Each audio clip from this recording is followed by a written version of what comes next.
Hey Queen, are you wondering how to improve your sales skills? Do you feel intimidated by the idea of selling?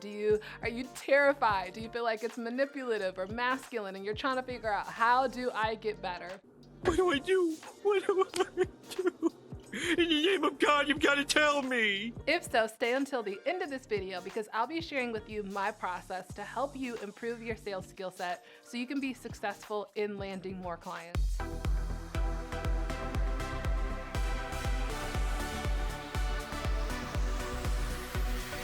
First and foremost, let's just rip the Band-Aid off immediately. The thing about selling is that you do not get better unless you're doing it. Improving your sales skill set comes from practice, right? Doing it over and over and over again. When I train women, one of the things I hear all the time is like, Liz, okay, just say that again. Well, Liz, I just want to say exactly what you say. Or how do you come up with all of these amazing things? And as much as my ego would love to be like, yes, I just woke up like this. Like, I just know how to do all the strategies. I have all the language. You know, it really comes back to this idea where Jordan talks about how he's missed more shots than most people have ever taken, right? And that's what it is for me. I've been in sales for a couple decades. I started in sales, my early jobs were retail sales. And then my career in corporate was corporate sales. And I have done everything from call centers to door-to-door, to retail sales, to inpatient medical sales, to healthcare sales, to being a life and health insurance agent, to consultative selling. You name it, I feel like I've done it, right? And so now I have this Blink intuition. If you have not read the book Blink by Malcolm Gladwell, it's a great book. And so now I have this body of knowledge, right? This experience where decades later, if you bring me a scenario, there's so much data that my mind now intuitively reacts to. So I can read a room, I can read a conversation, I can read a person, and I have language to support me. But that came from years and years and years of practice. And so I just want to demystify salespeople don't wake up being natural born salespeople. Salespeople develop a skill set over time that takes practice and refinement. So if you are looking to improve your sales skill set and you don't have 2 decades to get there, then in this video, let's talk about some best practices for how you can improve your sales skill set today. First and foremost, if you're already having sales conversations, let's say that you're already prospecting and reaching out to individuals, or you already have discovery calls booked on your calendar, or you find yourself presenting your solution to clients. One of the best things that you can do is to record those interactions, right? It's just like watching a game tape if you're an athlete. You can't improve unless you actually assess what you're already doing. And oftentimes, it's gonna be very painful. Oftentimes, I'll have a discovery call and I'm like, yeah, this is what happened and they said this.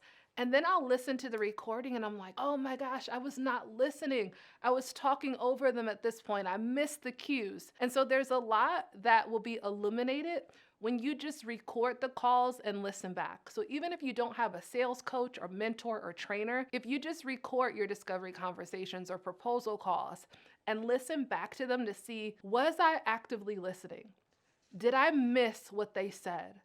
Am I communicating clearly?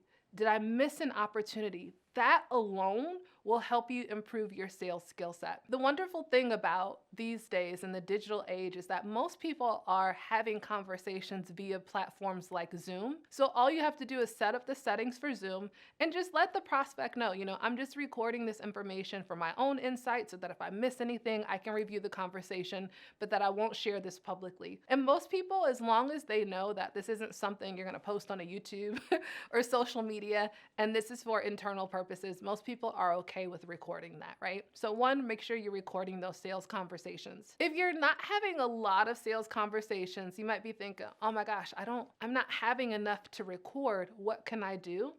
Then I strongly suggest role play. I'm the founder of the Big Money Movement, where we have trained thousands of women all around the globe to successfully land 5- and 6-figure corporate clients. And what we do in all of our programs is we have a role play environment. From a training standpoint, what we know is that if I tell you something and you hear it, you're only going to sustain that for a matter of time. But if you do something and say it, you have a 90% retention. So if you're trying to improve your sales skill set, you need a safe space where you can practice your language and do the act of selling, right? And so with our role plays, what we do for our clients is we have different themes for role play calls. One of the themes for role play calls is the elevator pitch role play. Oftentimes what we find is that people are missing out on opportunities because they're poorly articulating what they do, who they serve, and their value proposition. So during elevator pitch calls, we try different exercises. Here's one of them. So we do one exercise that's called the referrer, right?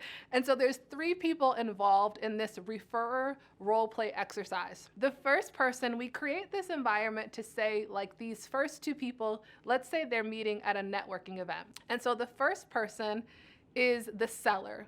And so they present themselves, they give their elevator pitch to the potential referrer. And so, person 1 is like, hey, Joan, I help women experts land 6-figure corporate clients. And so the job of the referrer is to then, after receiving that introduction, they then have to introduce the seller to their potential buyer. And so what's critical about this exercise is we in our own heads think that how we articulate what we do makes sense, but it's interesting how in a group of 3, when someone else has to introduce you on your behalf and when they have to then repeat your elevator pitch, it's very interesting to see, do people actually understand what I'm saying, right?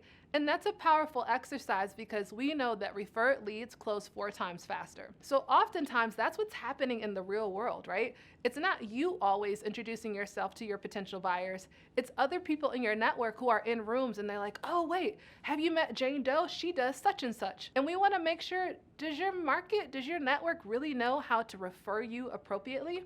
So that's just an exercise, for instance, for elevator pitch. So making sure that you can clearly articulate your value. Another role play theme that we have are discovery calls. I believe that discovery calls are one of the most important parts of the sales process. So we create a safe space for demonstrating what a successful discovery call should look like. Your discovery conversation is really a space to surrender to the process, to ask open-ended questions, to collaborate with potential buyers and design a solution with them. And so when we are role-playing the discovery process, it's all about, am I actively listening? Am I surrendering to the process? Am I repeating for clarity, checking for understanding? Am I collaborating with the buyer? So that is a really powerful role play to make sure that you're working on the quality of your questions and your active listening, right? And then our final theme for role plays are the proposal process. And during our proposal role play themes, it's all about presenting what you've heard from the buyer, checking for understanding, and then confidently presenting your solution and being able to respond to objections, right? And so objections are a gift. Most people are terrified of objections, but objections are really a gift because it's your potential buyer really sharing their feedback on why they may or may not buy from you, right? So those are 3 different themes: elevator pitch, discovery, and proposals.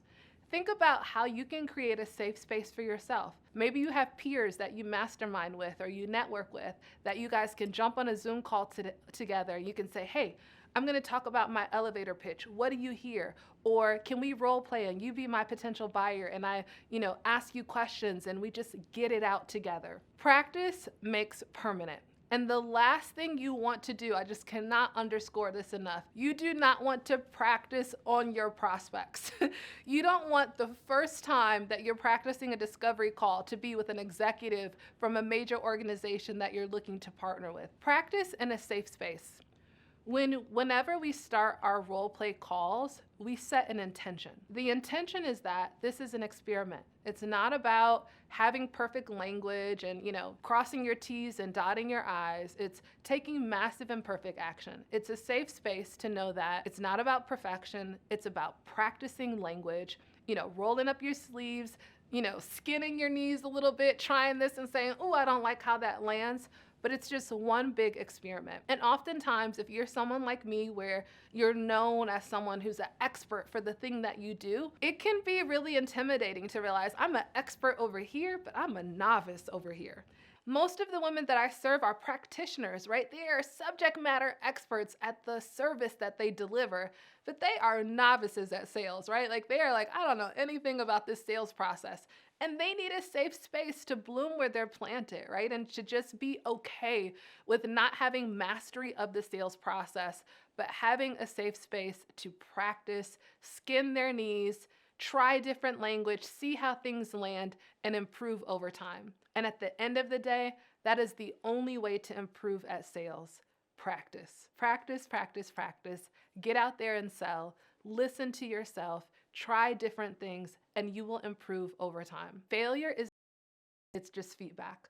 And let me tell you, I have been selling for 2 decades, but no matter how skilled I am at it, or how confident I might be, or how many times I've navigated conversations, still moments to this day where I will get on a sales call and it is like vomit coming out of my mouth. It's like, what just came out?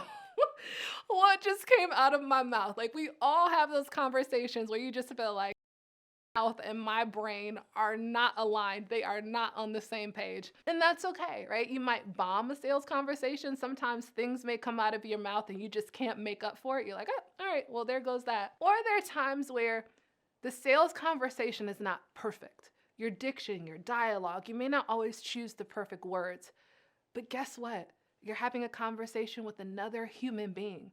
And sometimes it's just being authentic and, embracing your flaws and having, a little bit of humor and like, you know what? That is not how I meant that to come out. Let me try again, right? And just embracing this imperfect process. If you're looking for more strategies to land 5- and 6-figure corporate clients and you need some support with sales, you definitely want to sign up for our advanced masterclass, which you can access at thebigmoneymovement.com. Or if you're looking for language, if you're like, okay, can you just give me a little bit of language so that I can practice with the language that you provide? Absolutely, I got you. Go to corporateclientscripts.com where you can download 3 of our proven scripts. All right, so you know that you need to practice your skill sets. Make sure you go check out my next video, which will identify the specific 5 steps in the sales process. This is LizJSimpson, founder of the Big Money Movement, and we want to make big money moves together. I'll see you in the next video. Bye. There it goes right there, 5 steps in the sales process. Click on that right there, right now, hurry up.